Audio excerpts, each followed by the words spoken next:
All right, so this video is a little bit about Lab 3265. If you've ever get hold of your Raspberry Pi and you've gone through some of the basic labs, I think this is kind of a neat one to play around with because it attaches the Arduino to the Raspberry Pi and allows you to have them interact with each other. And then after I point out just a couple of things on here that might be some stumbling blocks, I'm going to talk a little bit about some of the things in Chapter 3 that I want to make sure you know that are some stuff that we've talked about, a little bit of review, other things that we have not talked about. So hopefully, you've got your Raspberry Pi connected. I had a video about that earlier. One of the things with the Raspberry Pi is we have all of these pins, and the pins are, kind of identified on the Pi, 1, 2, 3, 4, 5, 6. But when writing code or using different kind of libraries, they refer to them in different ways. So if you were using a wiring Pi, then the numbers would be this in your code. You'll see what I'm talking about in a minute. We use the BCM. So in the code, if I plug something into, like we're going to do in the lab, if I plug something into here, pin 15 on the board, when I do my code, I refer to it as 22. The ground pin is 9, and that is what we use in the BCM for ground. So when you're looking at these, orient the board kind of the way it is, and that'll help. But also, this chart, and understand why in the instructions up here it might say, hey, pin, use pin 9 and all that. But then it'll say find BCM pin 27, which is physical pin 13. Now, the Arduino, they have a diagram for the red board. Okay, we have an Arduino. We don't have a red board. So I misspoke a little bit this morning about this. But when you're setting this up, follow what it says here in terms of what it should connect to, because it won't necessarily be the same sequence that you see down here on the red board.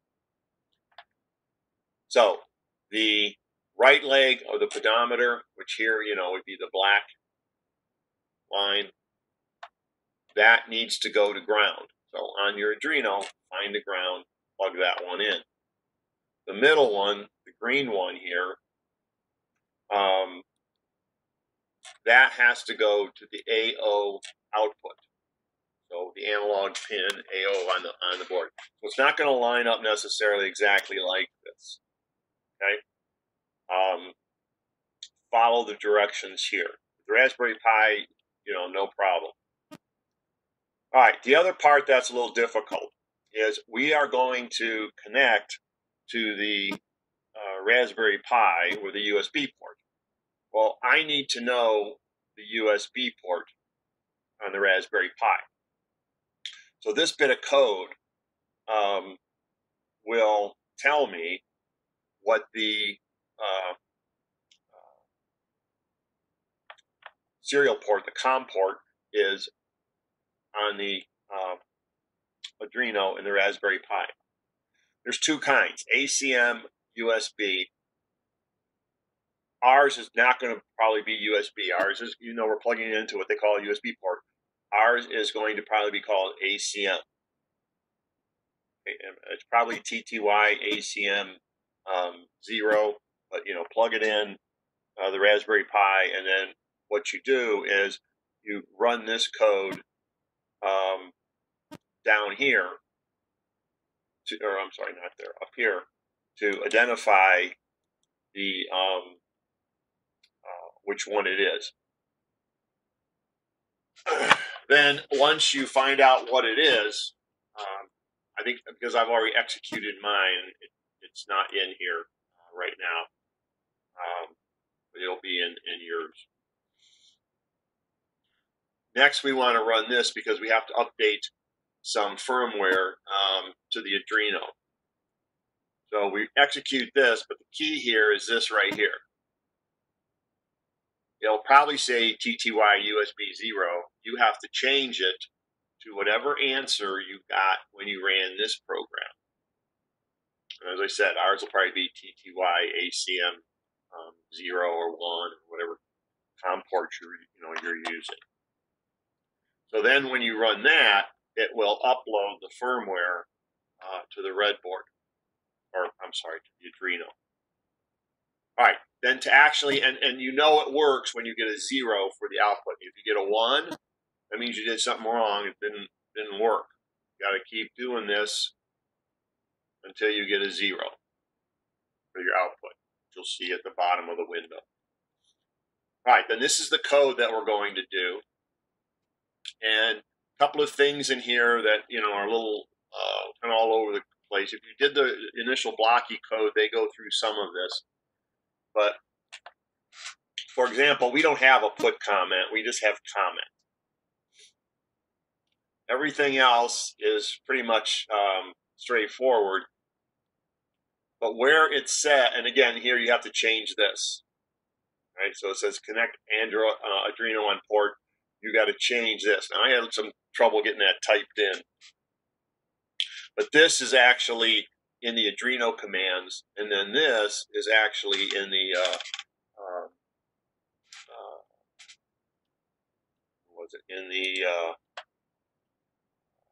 text commands right here.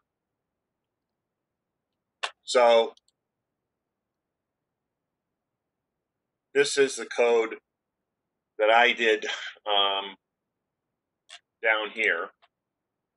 And, again, comment, all right, which is, these are all kind of color coded. So if you're not sure where it is, look for the color.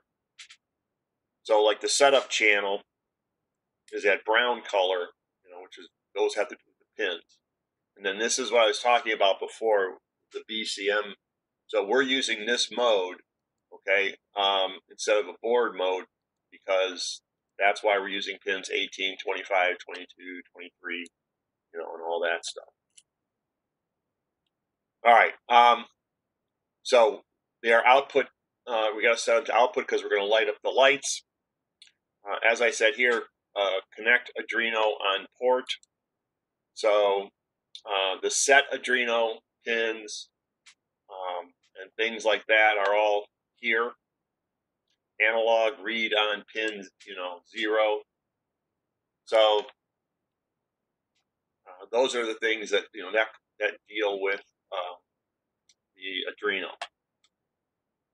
This right here again, is a string, what we call a string. That's what the in the print. That's what this is. That's a string. When every time something getting pasted in the parentheses.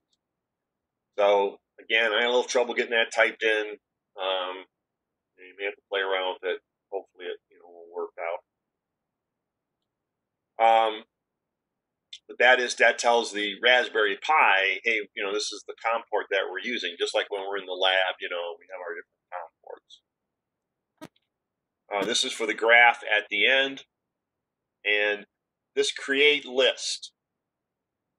Okay, when you go to the graphing and you bring that in your code, notice that. Let me put it down here at the bottom.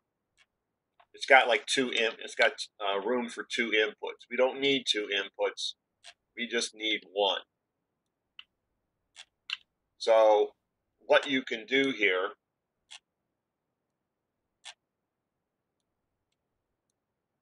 is when you click on this little, you can drag this out, throw it in the trash. You can also go here and adjust how you want it. So I only want 1 item. And then it'll be single. If you put this back in there, you're going to have 2 slots. So that's how you adjust these right here with that little gear. Analog value, like I said, is a variable. So when I got down to here and it said set blank 2, that's a variable, right? And when you drag it in, it's going to look like that. And then you're going to go to new variable. You're going to type in analog value. It's already in there for me because I did this already. But once you type it in, it records it as a variable. And then any other time you need it, it's right there. So that is a variable, right? That is the value that we're getting from the pedometer or pedometer, or however you say it, when we turn it. That is because that's the value we're going to use to determine what lights we're going to use. So those are just a couple of things. When you're doing this, I just noticed I lost one here. So you can Control V and Control C and all that kind of stuff. But also, these are numbers in here. Okay, these are numbers. So when you're doing like output to channel, that is here. It says output to channel. It has this blue. Okay, well, that is in part of the math. It's just a number. When you do the multiplication, part of the thing is we're going to get the because when we get the output from the petometer, it's between 0 and 1. We want numbers that are a little bigger than that, so we're going to multiply it. Right here. This is in the math. Okay, so this part right here, this bluish part or purplish or whatever, is in the math, and this pinkish part, or magenta, is in the variable part. When we get down to here, and it says analog value greater than 600, well, this is not in the math part, right? This is in the logic part. It's greater than, less than, this is part of our if statement. Whereas this was just straight up, putting a value into another value. So notice how we take a value. This is not like a regular math equation. We take the 0.0 to, like, say it's 0.7. We take the 0.7, which is what it would be currently. You actually kind of work these right to left. You take 0.7, you multiply it times 1,024, and then that becomes the new one. So we take that answer, put it back into that same storage location. So it's math, but it's not like an equational math. As I said, you read kind of from right. So those are a couple of things in the lab. You get to this lab, I really think it's fun. Light up the 5 lights across based on what you turn. You generate a graph with it.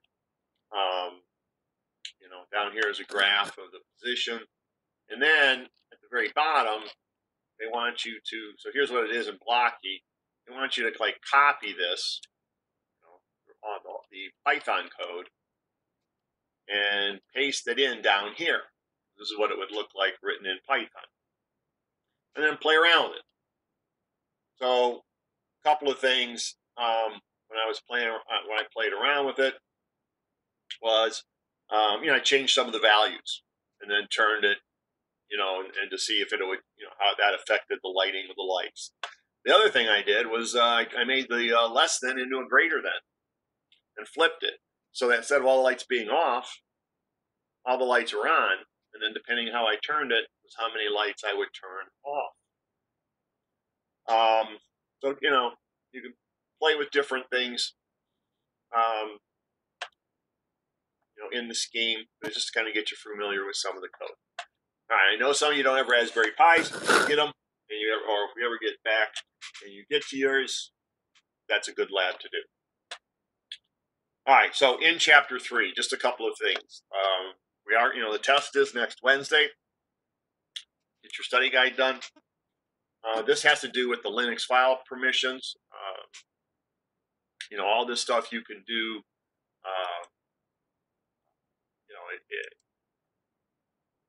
You can do it on a Raspberry Pi in some of the labs. You don't have to. It just helps you remember it if you do that. But this is something that we covered in cybersecurity. When you look at a Linux file, The first number tells you whether it's a file or a directory. And then we have a series of, RWXs, RWXs, RWXs. These are vary with the different permissions.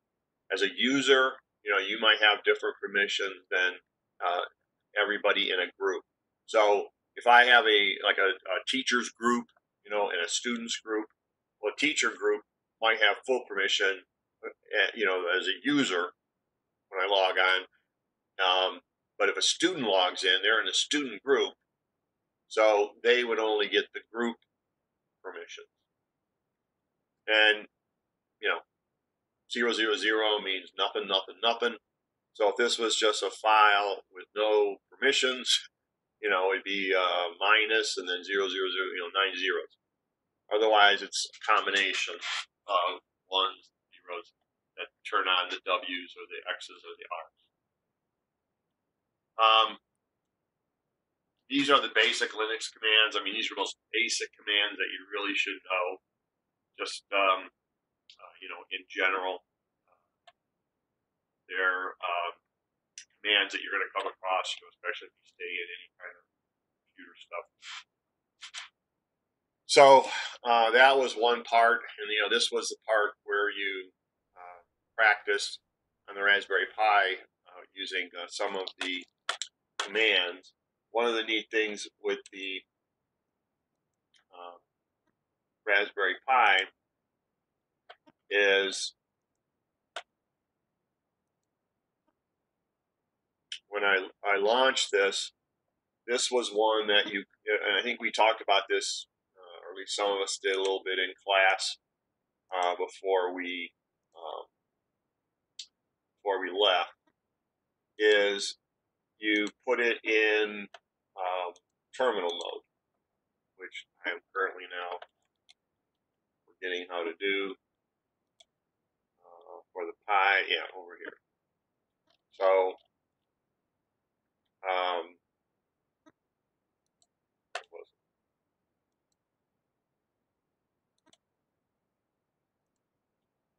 All right, well, this is embarrassing.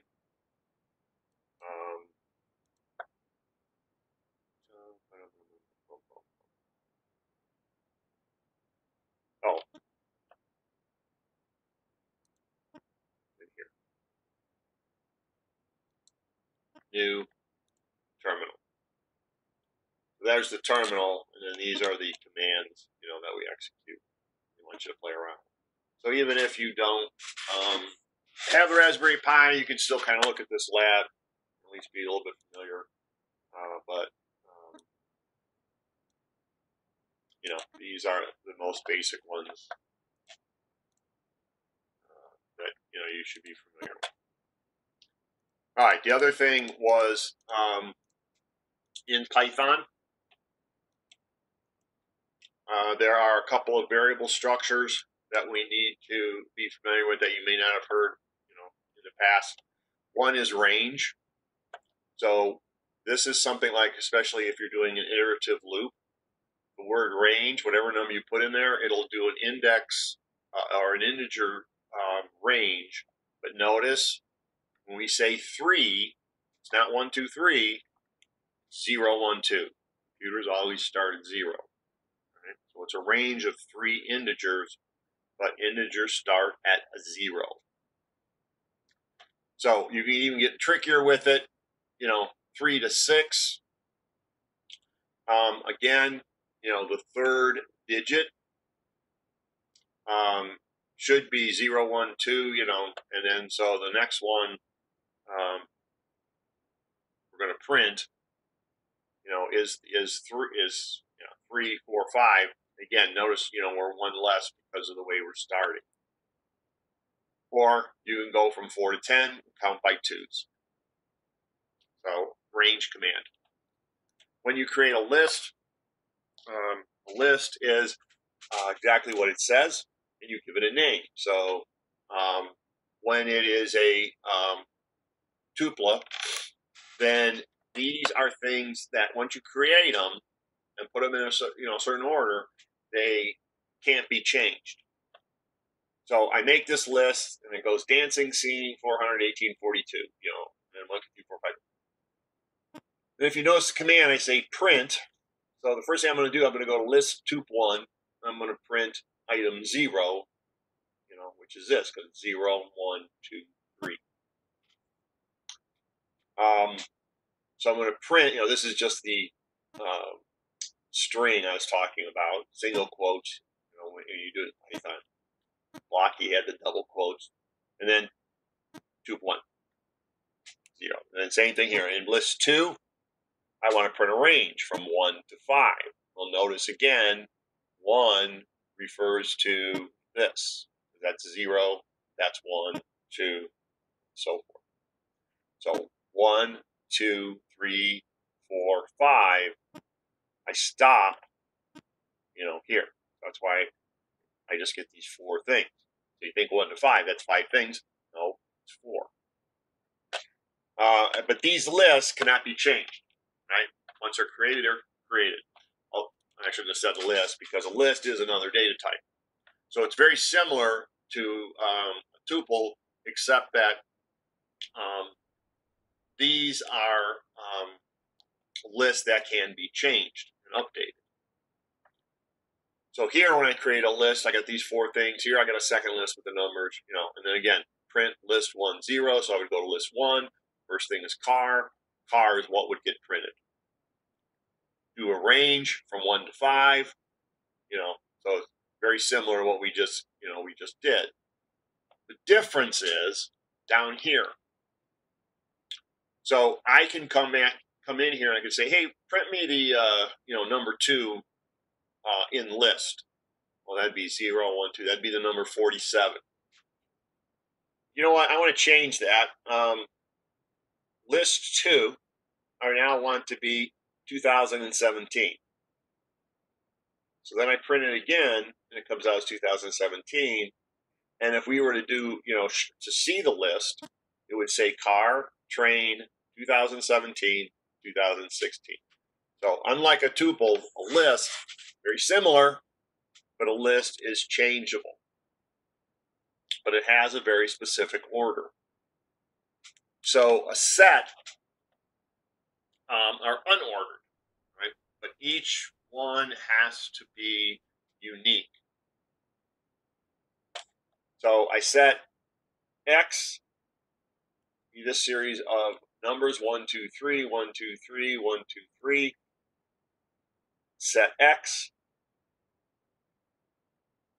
parentheses, 1, 2, 3. Here's my Y's, 1, 1, 6, 6, 8, 8, 8.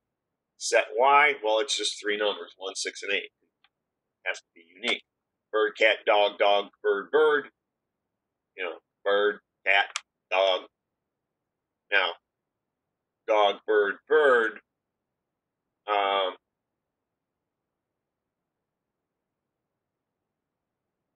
Because we have the brackets, around it. So it removes duplicates and that are in a list. I can also, the other thing with lists is I can add things. So cow, fish, pig, horse. Hey, animals. That's the name of the list. Hey, add cat.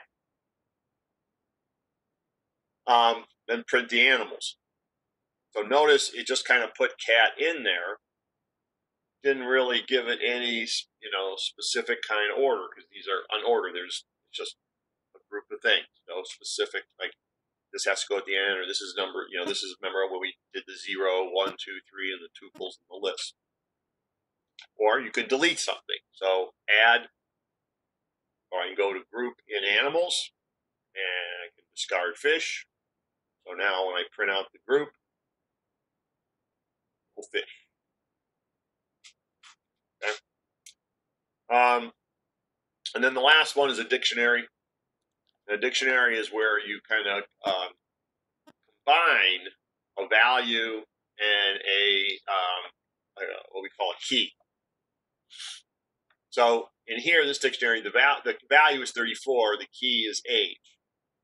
Notice how we separate them with a colon, and then that dictionary definition separated with a comma.